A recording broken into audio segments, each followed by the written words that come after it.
Série de vidéos sur la valeur absolue, nous allons voir ce qu'est la fonction valeur absolue.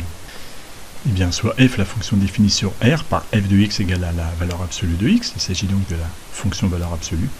Et bien, d'après la définition, vue dans les vidéos précédentes, eh bien, on a sur l'intervalle moins l'infini 0, f de x égale à l'opposé de x, donc à moins x, et sur 0 plus l'infini, f de x est égal à x.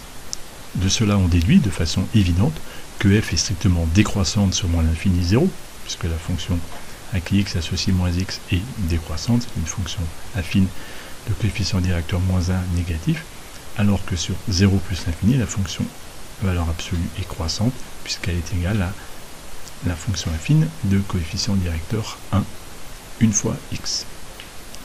On en déduit donc intuitivement le tableau de variation suivant de la fonction valeur absolue, décroissante sur les valeurs négatives et croissante sur les valeurs positives de x. On va faire quelques remarques. La première est de constater que la fonction valeur absolue est une fonction qui est paire. On rappelle qu'une fonction paire, eh bien, ça signifie que la courbe représentative de la fonction admet, dans un repère orthogonal, l'axe des ordonnées comme axe de symétrie. La démonstration de cette propriété est évidente, puisque pour n'importe quel x de R, on a la valeur absolue de moins x est égale à la valeur absolue de x, deux nombres opposés ont même valeur absolue, et donc f de moins x égale à f de x pour tout x de R, ce qui est la définition d'une fonction paire. Nous allons terminer par la représentation graphique.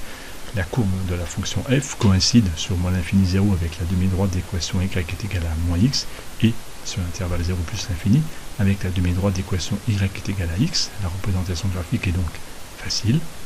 Elle donne ceci. On observera quand même un point anguleux à l'origine.